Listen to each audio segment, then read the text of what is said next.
Hello, my name is Lindy Pond, and today is July 19th, 2023. Welcome to this week's Economic Update. We're going to go ahead and get started with the Consumer Price Index, the CPI. Again, just to define, the CPI is a measure of the average change over time in the prices paid by urban consumers, that's us, for a market basket of goods and consumer goods and services. So this is what we spend our money on, whether it be food, gas, my new t-shirt. So CPI is what we spend our money on. The June CPI report showed overall inflation increased only 0.2%, and year-over-year inflation declined from 4% to 3%. Inflation has declined from a peak of 9.1%, so we have come a long way. The Fed is looking for inflation to be at 2%, so we still have a little ways to go. The focus is the core rate, which strips out food and energy.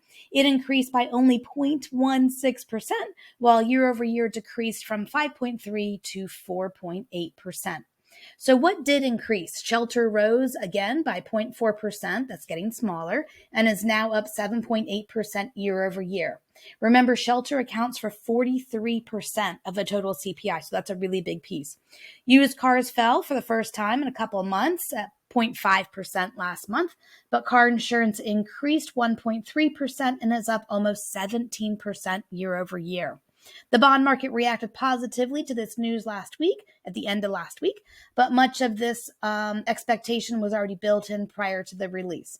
The core rate is declining at a slower pace than what the Fed would like to see. So then the PPI also came out, the producer price index. So same thing as a CPI, only these are the wholesalers and the producers in our economy. The June producer price index report showed overall producer inflation increased by 0.1%, which was slightly lower than expectation of 0.2%. Year over year, 0.1%. So in essence, there's no more wholesale inflation. Producer inflation is now back to its lowest levels we've seen since January 2021. The theory of this is this will help the consumer inflation as the producer passes on the savings, if they do pass on the savings. The next Fed meeting is July 26th, so just next week, I suppose. 25 basis point hike is projected and already kind of built into the current market, the current rates. The Fed is posturing for 2 rate hikes, but 80% of the market projects maybe only 1 rate hike. Middle-income Americans, Primerica released their Middle Income Financial Security Monitor for the second quarter of 2023. This is a national survey that measures change in the sentiments of middle-income families in the U.S. about their finances.